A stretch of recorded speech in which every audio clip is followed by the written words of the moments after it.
Un abrazo para todos. Dios los bendiga muchísimo. Hemos tenido una semana muy refrescante, lluvias, ¿no?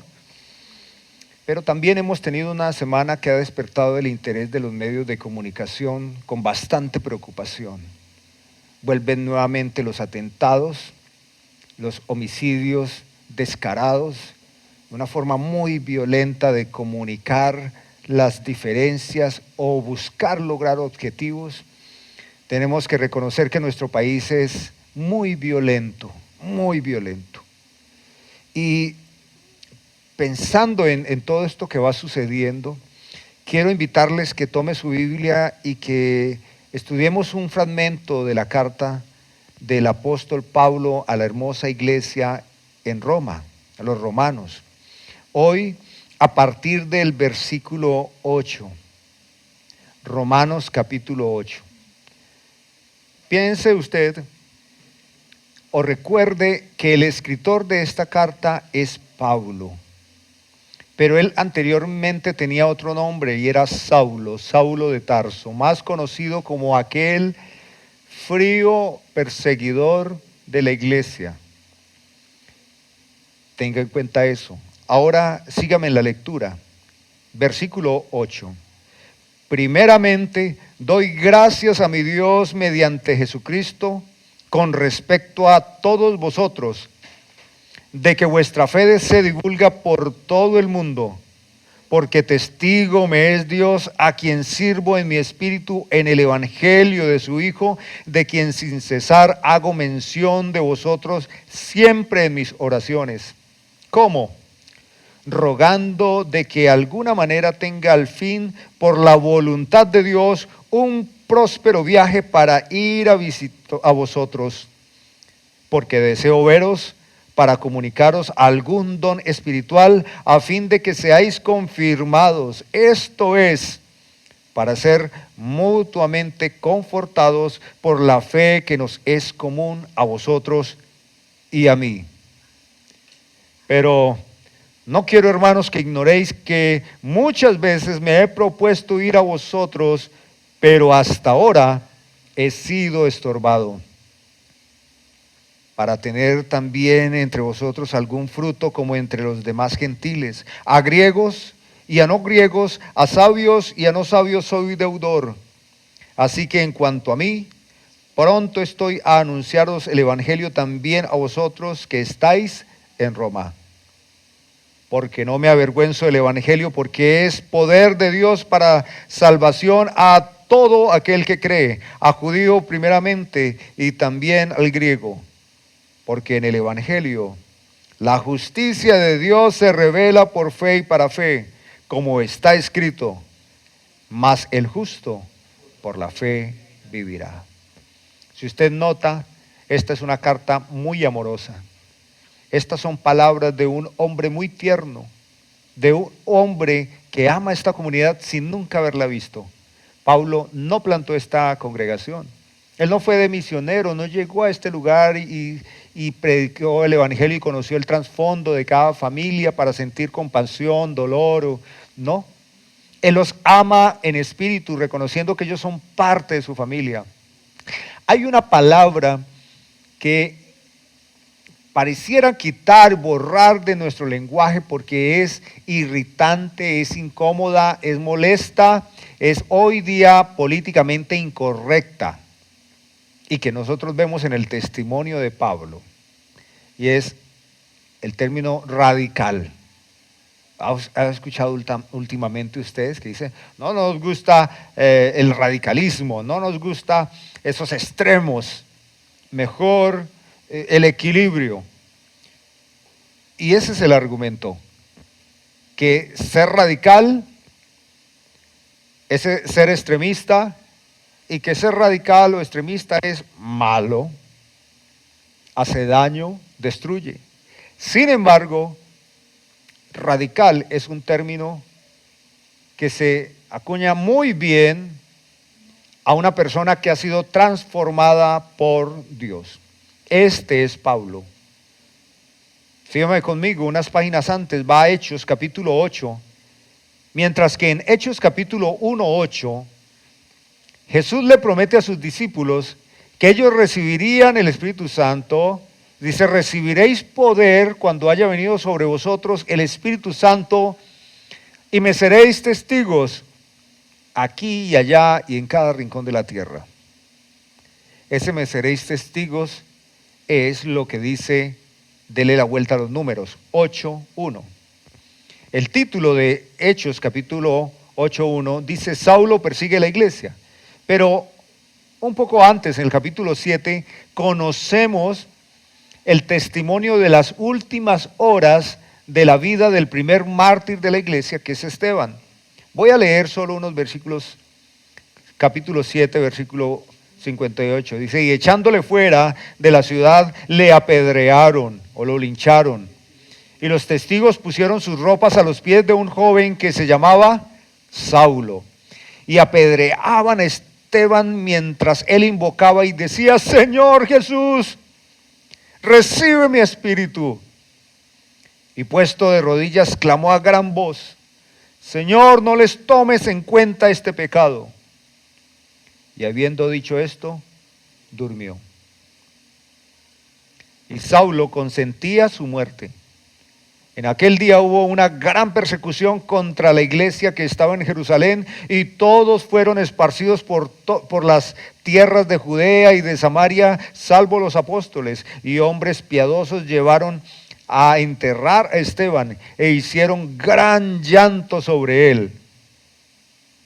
Y Saulo asolaba la iglesia y entrando casa por casa arrastraba hombres y mujeres y los entregaba en la cárcel. ¿No ve usted aquí lo que es ser radical? Sí, es radical el celo de los fariseos y cómo linchan a este hombre noble y lleno del Espíritu Santo. Vemos a Saulo radical, defendiendo sus creencias, aún exterminando todo lo que pudiese ser distinto. Ese es el testimonio de Pablo, quien fue antes Saulo. Pero nos encontramos en Romanos capítulo 8 y capítulo 1, versículo 8 en adelante.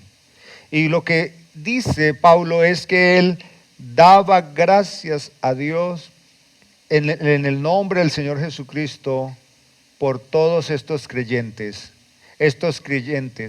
Pablo celebraba, se gozaba, estaba feliz de que fue Jesús quien ganó la victoria sobre su propia oposición y tinieblas. Esto es lo que sucede con un hombre y el poder del Evangelio. Por eso el título de nuestra disertación es Donde quiera que vaya, te encontraré.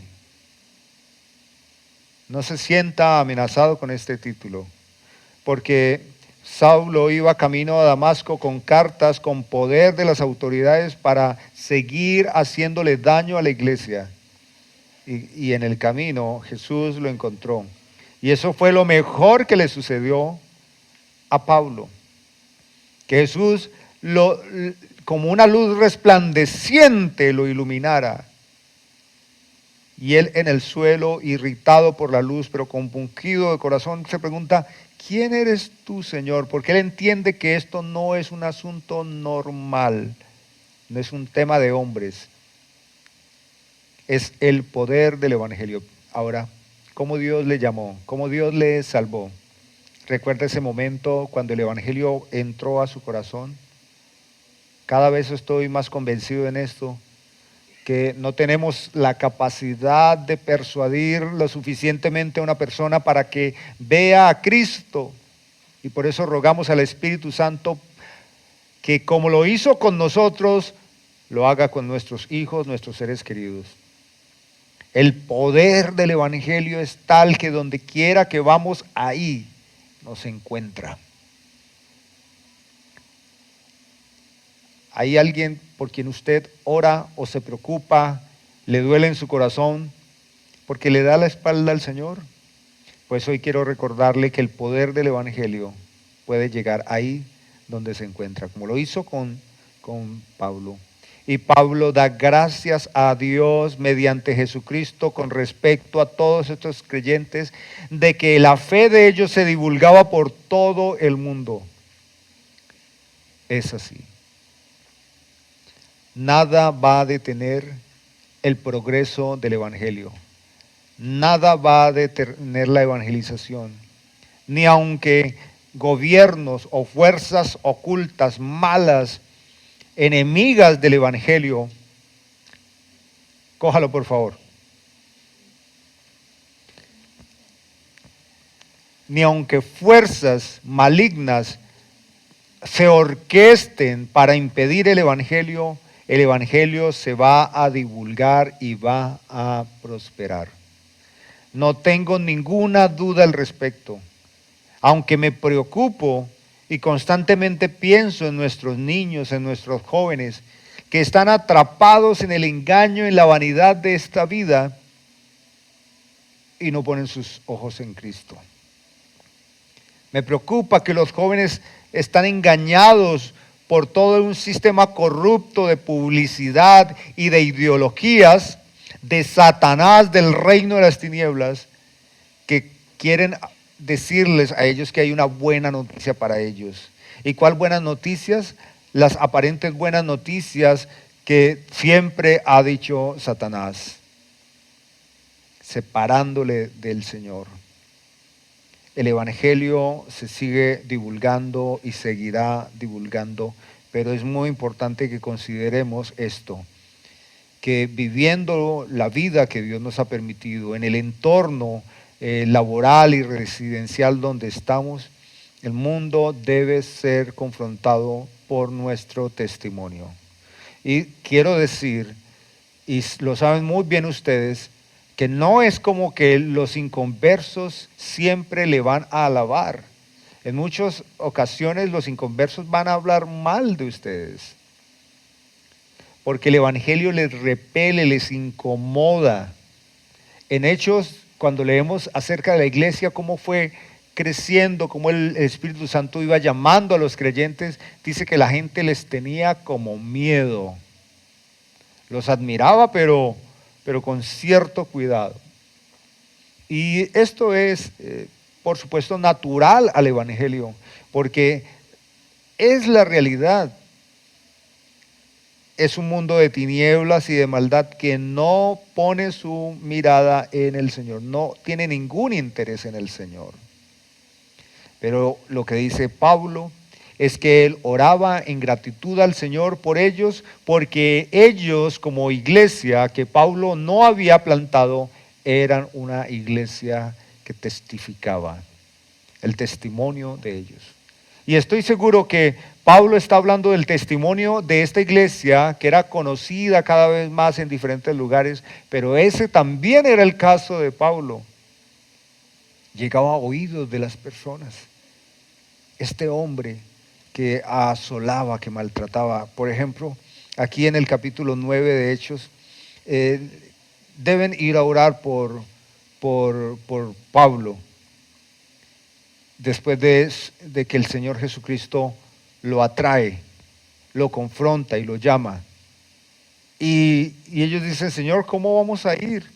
Si este tipo es un peligro para la iglesia. Y dice la Escritura, capítulo 9, versículo 15. El Señor le dijo, ve porque instrumento escogido me es este. ¿Y para qué?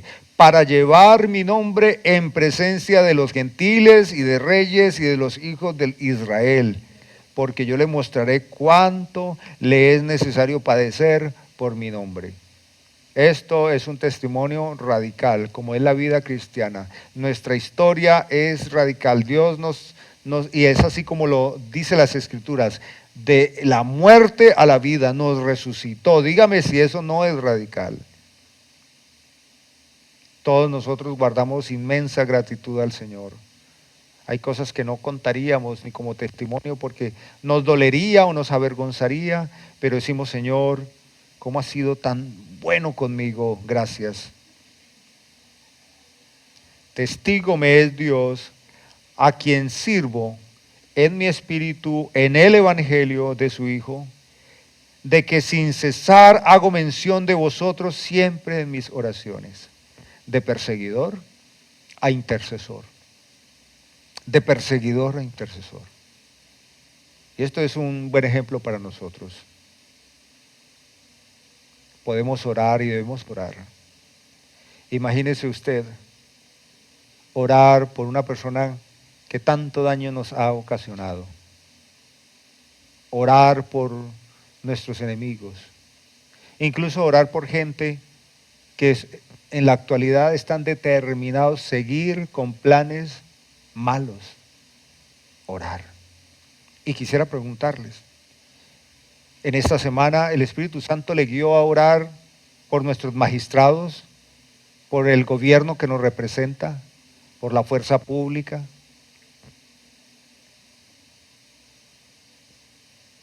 O tal vez por un conocido, alguien que ha hecho parte en la historia de su vida y que le ha causado daño.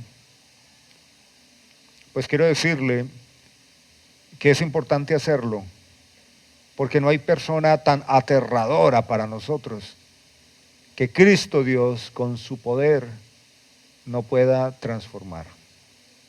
Él lo puede hacer. Y en lugar de tener miedo, debemos tener valentía y constancia orando por si quizás Dios quiere salvar a esa persona, transformarle. Y yo me pregunto si la iglesia de los primeros días levantó clamor a Dios por ese tipo tan peligroso llamado Saulo. Y si oraban, ¿qué le pedían a Dios? Como un salmo imprecatorio: Señor, acábalo, destrúyelo, sácalo del camino, ese estorbo a la evangelización. ¿O será que algún creyente de la primera iglesia levantaba su voz y decía: Señor, este puede ser un hijo tuyo, porque tú viniste a salvar y a sanar lo que se ha perdido, tú viniste a corregir al más vil pecador? Si algún hermano hizo esa oración, dio el testimonio de que Dios cambió la realidad de uno de los peores enemigos de la iglesia de los primeros días, porque era el peor enemigo, de Saulo de Tarso a un hombre que amaba a la iglesia, que oraba por ella sin que la conociera, oraba por ella. Dice: haciendo mención de vosotros siempre en mis oraciones, rogando esto, fíjese, que de alguna manera tenga al fin, por la voluntad de Dios, un próspero viaje para ir a visitaros. A visitaros. Pablo ya era muy famoso y muy conocido entre las iglesias, se escuchaba de él, algunas cartas iban andando y las personas podrían leer, conocer del Señor y el testimonio. Pero este hombre que ama a la iglesia con todo su corazón, sin conocer a estos hermanos que se reúnen en Roma, él anhela ir a visitarlos. Ruega al Señor: por favor, déjame, Señor, ir a conocerlos, ir a visitarlos. Y qué actitud tan importante para nosotros. Muchas iglesias que son como nosotros, el pueblo de Dios, no nos conocen, no los conocemos, viven luchas todas las semanas, se reúnen el fin de semana, enfrentan todos los desafíos que usted puede vivir y que yo también. No nos conocemos, pero qué importante es orar por ellos. Tuvimos la bonita experiencia la semana pasada de compartir nuestro culto con nuestra familia de Dios, y fue muy bonito ver otros hermanos y que nos saludan, nos abrazan, no nos conocen mucho, pero nos sentimos como en casa. Está aquí en la ciudad. Ellos también desde el proceso personal que tiene Dios con esa iglesia local, y nos reunimos y es hermoso. De las cosas bonitas que me gustó cuando era soltero, viajaba mucho haciendo misiones de apoyo, era conocer iglesias. Y conocí muchas iglesias, y en Colombia las iglesias son muy distintas.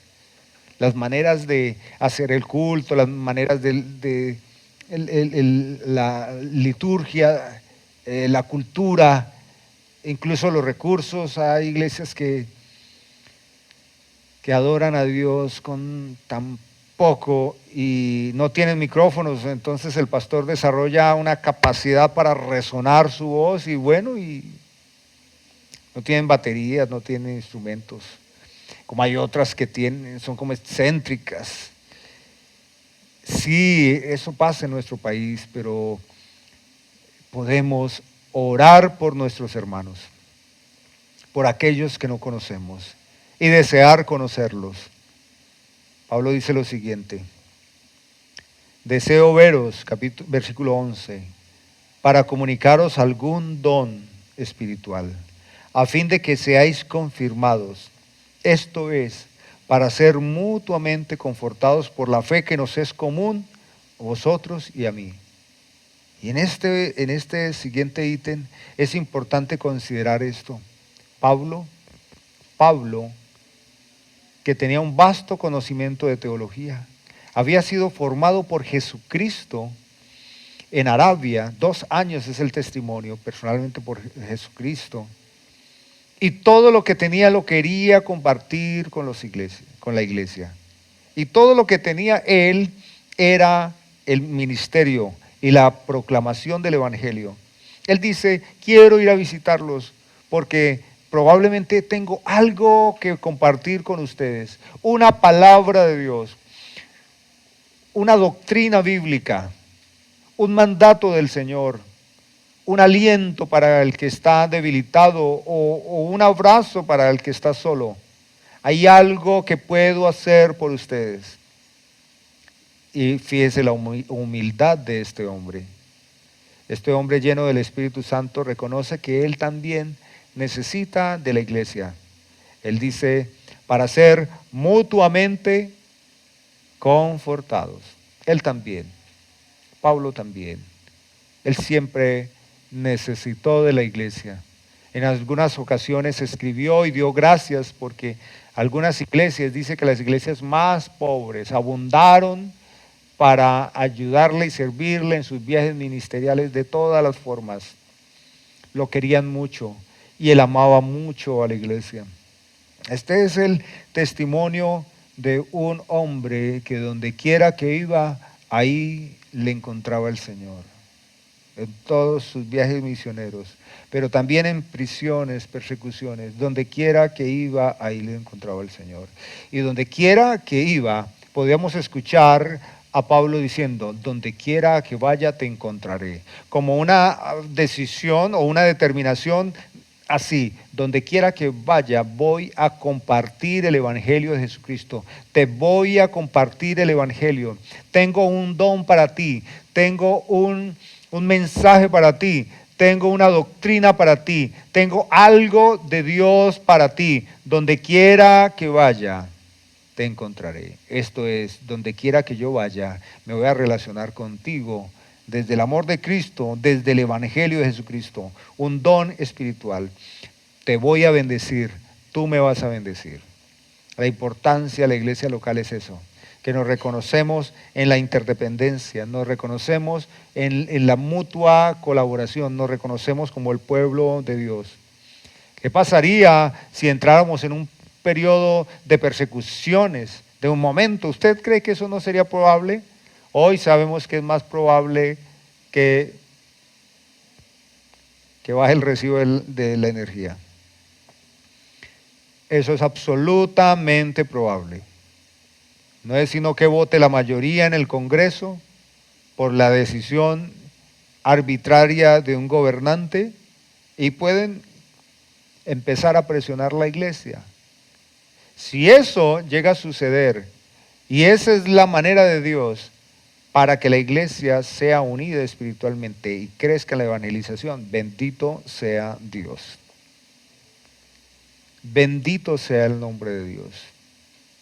Porque entonces ahí tendríamos que encontrarnos como cuerpo de Cristo. Cuando se dio la pandemia y no nos podíamos reunir en este lugar, nos reuníamos en la amistad, nos comunicábamos, nos apoyábamos, nos ayudábamos. Ese es el testimonio de la iglesia cristiana. Ahí demasiadas personas que cuentan cómo las iglesias en el tiempo de la pandemia se redujeron a los que eran la iglesia. Los que asistían por expectativas, por todo tipo de cosas, se sintieron frustrados, engañados. Y los que iban como cuerpo de Cristo y eran cuerpo de Cristo, se apoyaron, nos apoyamos y ahí sobrellevamos ese momento. Es la humildad de este hombre, poderoso en palabra, lleno del Espíritu Santo, quien dice que seríamos confortados. ¿Y confortados por qué? Pues por la fe que nos es común a vosotros y a mí. Esto es el Evangelio. No hay comunión con los inconversos porque ellos piensan distinto. Los inconversos no razonan conforme a la palabra de Dios. Y no hay manera de convencerlos. Y tampoco hay manera de que ellos cambien nuestra voluntad, porque nuestra voluntad fue ligada a Cristo. Y fíjese, ¿cuántas veces usted ha querido hacer algo en servicio a la iglesia, al Señor, y no ha podido? A mí me ha pasado muchas veces digo, Señor, quisiera hacer esto, quisiera hacer aquello por tal persona, quisiera ir a este lugar, y Dios no lo permite. Versículo 13. Pero no quiero, hermanos, que ignoréis que muchas veces me he propuesto ir a vosotros, pero hasta ahora he sido estorbado. Puede ser que en algunas ocasiones Pablo alistó la maleta y se enfermó. Se enfermó de manera que ni podía salir. Puede ser que en algunos momentos alistó la maleta, pero el Espíritu Santo lo obligó y la comunidad a tener que atender otro asunto rápidamente. Puede ser que en algunos momentos Pablo quiso ir, pero no tenía los recursos económicos para hacerlo. No tenía. Todas esas son formas que podemos entender como ser estorbados. Pero hay que reconocer que Pablo no está juzgando aquí otra cosa sino la soberanía de Dios.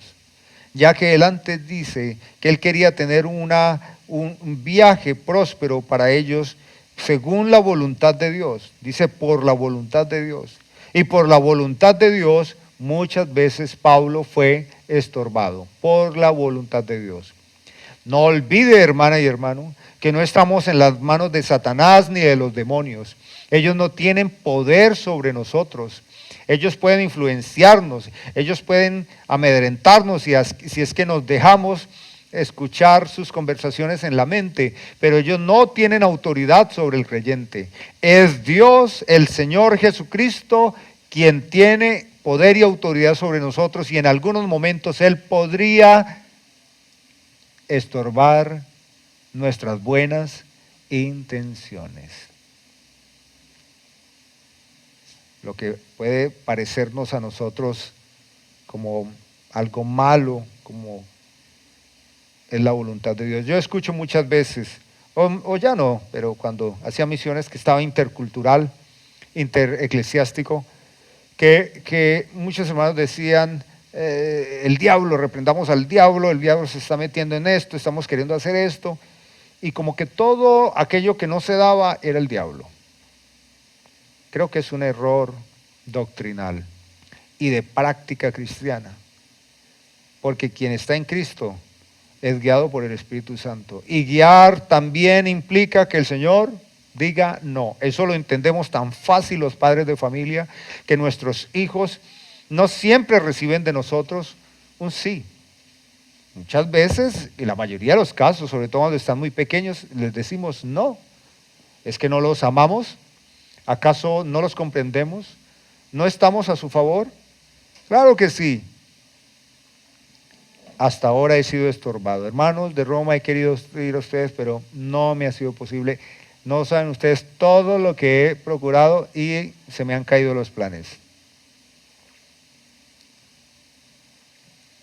Él dice que quiere tener algún fruto de ellos, como lo ha hecho entre los demás gentiles, porque Pablo es el evangelista a los gentiles.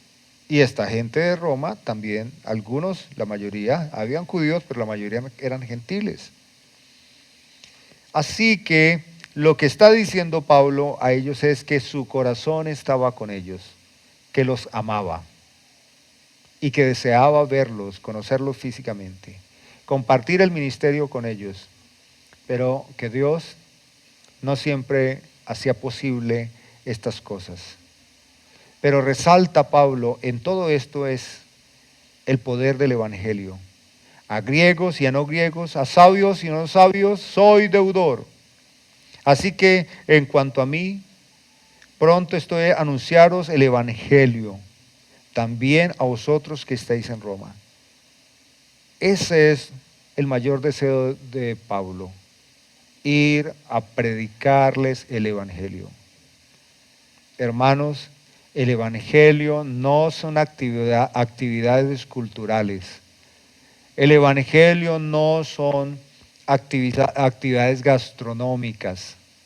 El evangelio no son conciertos musicales, ni conversatorios sobre vida social. Ni siquiera el evangelio es talleres de familia. Todo eso es permeado, puede ser bendecido por el evangelio, pero el evangelio es algo superior a todo eso. Algunas personas no están de acuerdo con el evangelio claro y llano. Algunas personas dicen que el evangelio no se debe proclamar con palabras, sino con acciones. Y eso suena congruente, pero con acciones ¿de qué? ¿De qué? El evangelio tiene que ser proclamado con el evangelio, y el evangelio es la buena noticia. Es la proclamación de un mensaje que no es nuestro, es el mensaje de Dios. El evangelio es el mensaje que derrota toda la fuerza diabólica que obliga a una persona a estar pasivo.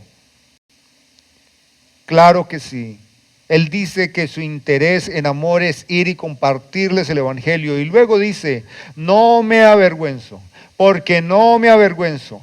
Nunca me avergüenzo, no me avergonzaré jamás del evangelio, porque es poder de Dios para salvación a todo aquel que cree. Y esto, entendiendo el testimonio de Pablo, se comprende mayor.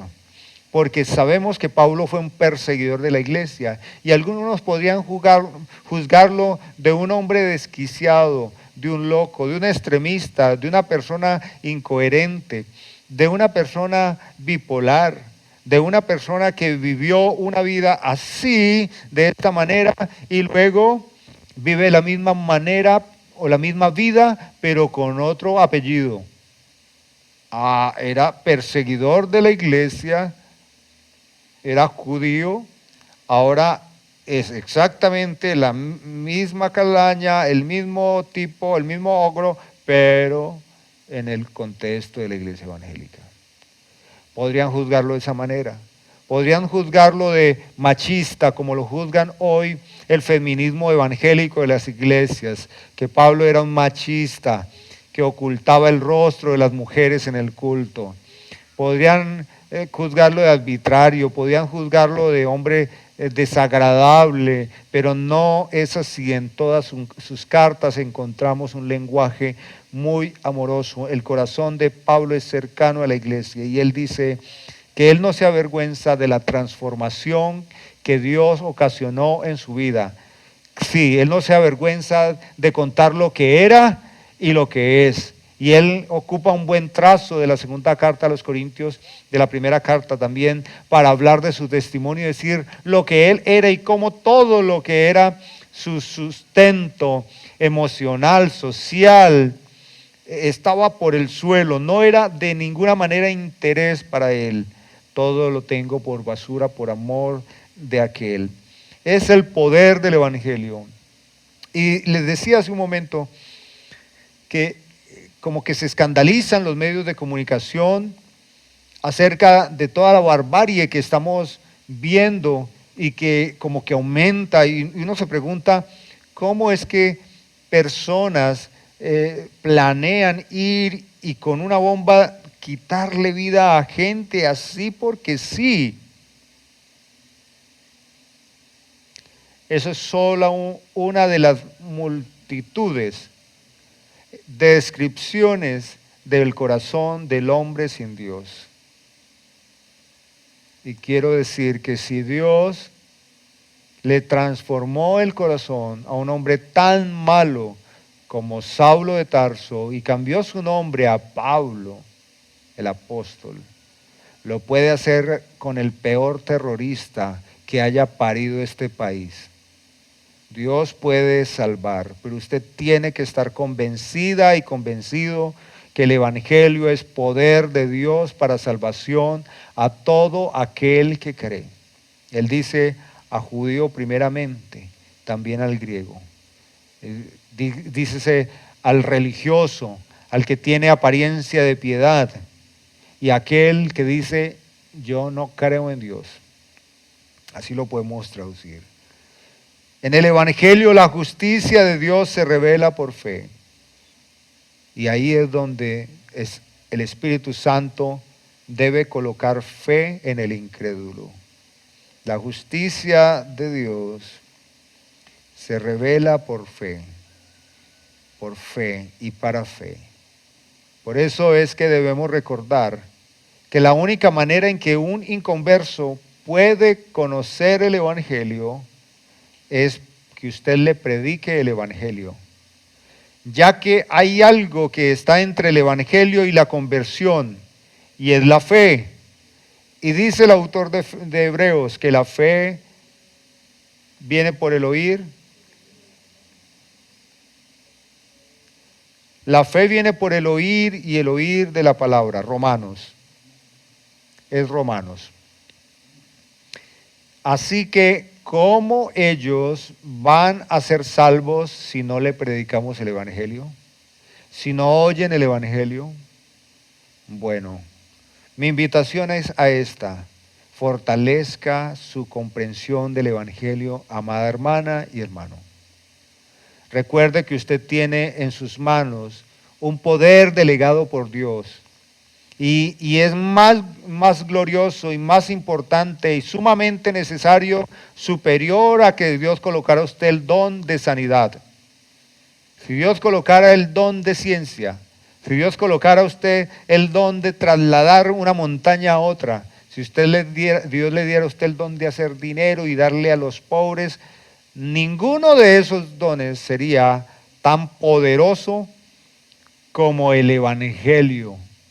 Porque todas las personas que Jesús un día les hizo un milagro físico, les multiplicó el agua en vino y multiplicó 3 panes y peces, todas esas hazañas gloriosas que solo puede hacer Cristo, terminaron cuando estas personas fueron saciadas o cuando murieron. Pero el poder del Evangelio trasciende porque le cambia la realidad a una persona de muerte a vida.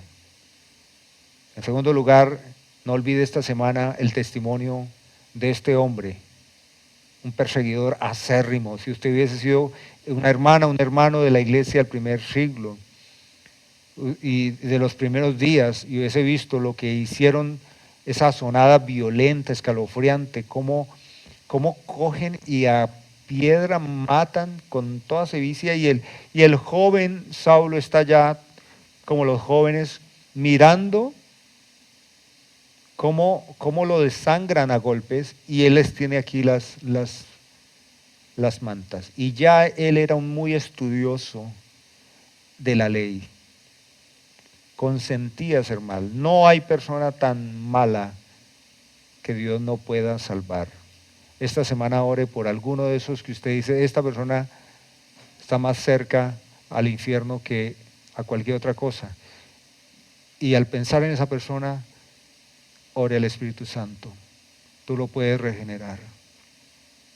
En Colombia nos hace falta ver en estos tiempos conversiones verdaderas, no de esos que salen en la farándula, que eso da vergüenza, verdaderas. Y predique el Evangelio. predique el Evangelio.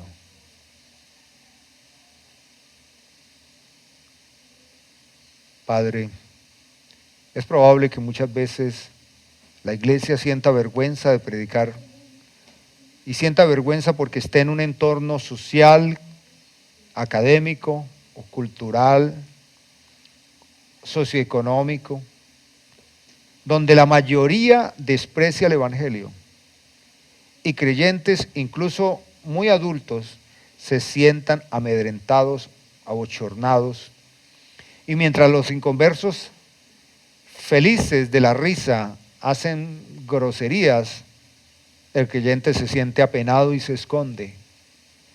Pero no es tiempo de eso. Nosotros no estamos vendiendo un producto. Nosotros no estamos persuadiendo a la gente para una asociación, un club o un programa de fuerzas humanas, de pretensiones sociales meramente. Estamos proclamando que Jesús es el Señor y el único Salvador, que la humanidad está caída, es corrupta y enemiga de Dios, y que la evidencia más clara de eso es que les parece tontería el Evangelio. Esa es la primera evidencia. La segunda evidencia: son absolutamente insensibles al Evangelio. No soportan la predicación. Les parece insípida, ineficiente para las causas prácticas de la sociedad. Esa es otra evidencia de que este mundo está entenebrecido. Premian lo malo, califican de excelente lo vulgar, aplauden lo deshonesto, se suman a todo propósito desleal y corrupto y lo justifican diciendo que es equidad, que es igualdad, que es amor, que es protección. Eso es otra de las evidencias de que el mundo está caído. Pero tú, oh Cristo Dios, desde el poder de la cruz y tu sangre derramada, eres suficiente para transformar al más vil pecador. Y en esta carta a los romanos veremos cómo el testimonio de Pablo es en realidad el testimonio del poder del Evangelio. Y pienso yo en algunas personas que son tan resistentes al Evangelio, y me lleno hoy de confianza en ti, Señor, porque el día que menos lo piense, escucharé que tú le has salvado, que tú le has liberado y que esa persona vive para ti, Señor. Y cuando eso pase, esa persona quebrantada y transformada sentirá amor por el cuerpo de Cristo, incluso por aquellos que nunca han visto, que nunca ha visitado, porque somos la vid, la iglesia que tú deseas, tu pueblo, comprado a precio de sangre, y tú eres nuestro Señor Salvador. Proclamamos el Evangelio de Jesucristo, y solo de Jesucristo, porque en ningún otro hay salvación. Gloria a tu nombre, Padre. Amén.